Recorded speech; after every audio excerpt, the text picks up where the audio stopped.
Today we're working on wispies. We're creating lightness, soft edges, the whole kit and caboodle. So we're going to play with two different techniques, both fairly similar in application, but they do create different effects. So hang on.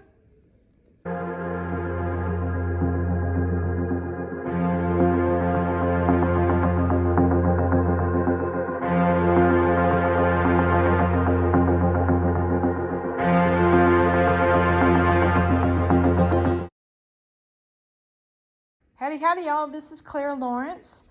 Now, I want to talk about alcohol ink basics. I'm going to show a couple different ways of creating wispy kind of effects with your alcohol inks. And one thing I want to talk about is, you're in the beginning. Let's say this is a new medium for you. I would recommend highly get a pad of like they have these little Yupo paper pads. They're like 5x7, I think, in size. Let's see if it says on here. I'm trying to read and do video at the same time. I don't know. It looks like it's about a 5x7 size. Anyway, but the really cool thing about the Yupo papers is you could use it over and over again if you want to. So let's say I create a piece on here and it's my first piece and it is the worst thing in the world I've ever made. Don't worry about it. You can either add a little bit of alcohol to your pad, wipe it off, or you could just apply more alcohol to this and keep reworking your piece over and over again. You can also flip it over. So if you do put a ton of alcohol inks on your piece though, it will have a tendency to probably go on the back side. So be prepared, you might have some alcohol ink on the back.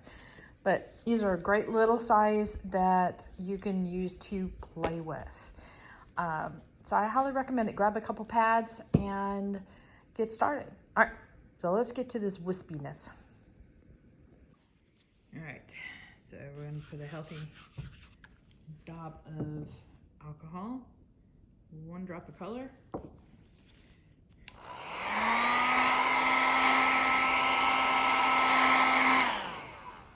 little more alcohol. Watch the paper go away. Come back, paper.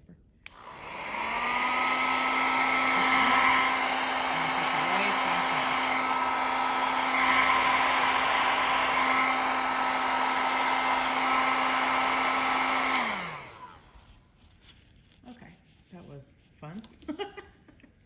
Okay, so the premise is you push the inks this way and then you push the inks back so it deposits a little bit and you push it back, and then we're reapplying alcohol to continue that push-pull, and then eventually you're going to end up with most of your inks down here. So add some more here.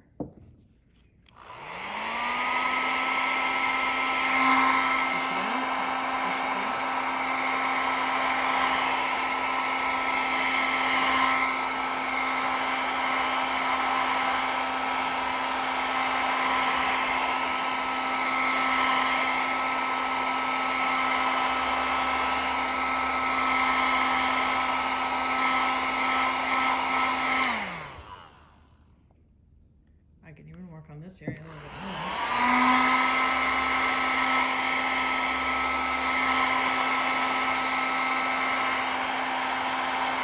I got a little aggressive.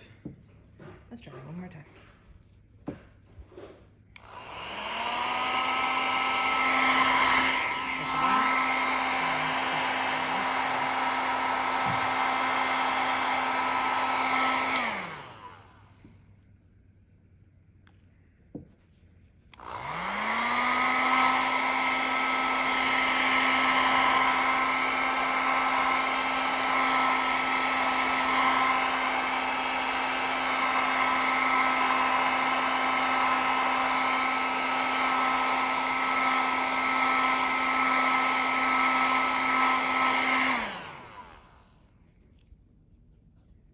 Line up the zone.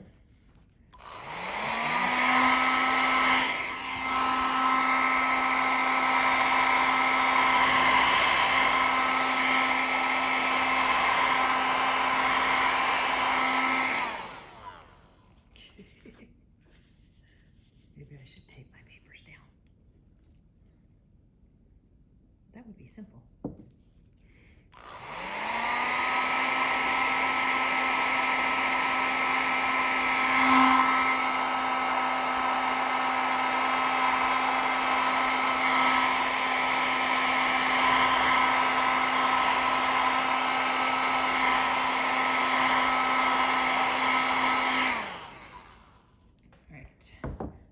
one way basically is create a color zone and then basically push the ink out that way, push the ink back and it redeposits.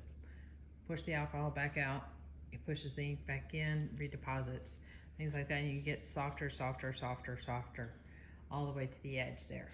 Now I wasn't worried about too much of particular technique and finesse here. I'm just showing you the direction of pushing and pulling and stuff like that. So it's always a tug of war. All right, so there's that. Let's see, another way of doing this is a lot of alcohol. Done.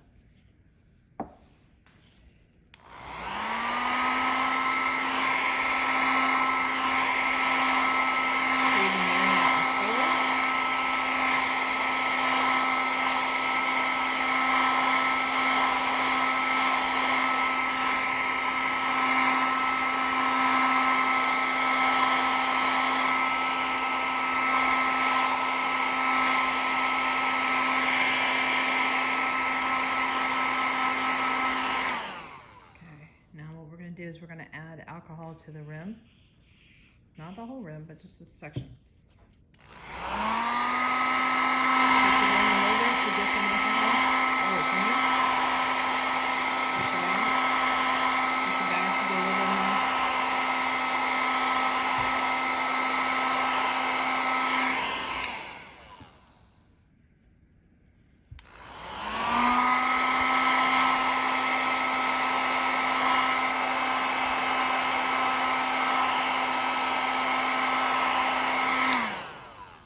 Keep on going with this.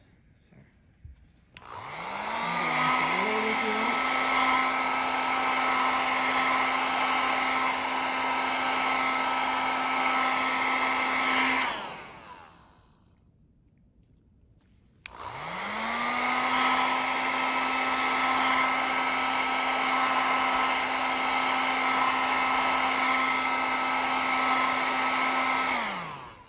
That's another way of doing it.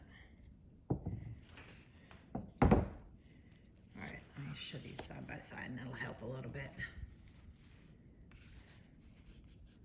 All right, hang on. All right, so here is side by side. Both of them have very similar traits. This is the first technique. Push it out, push the whole thing back in. Basically that in a nutshell, to be honest with you. And then this is make a, an area of what I would call like a medium patch, and then a medium light patch, and then a light patch. So you go in stages to pull it out. Now, this particular one, you can get super, super light areas, but you can also come in and grab some of the darker stuff and pull that back out into your light zone too. So you can create these little tendrils that are really nice and wispy. So that's what's really cool about this one. This one here can cover a larger area of getting some nicer blends and stuff like that too. So find out which one works well for you and have some fun. Later.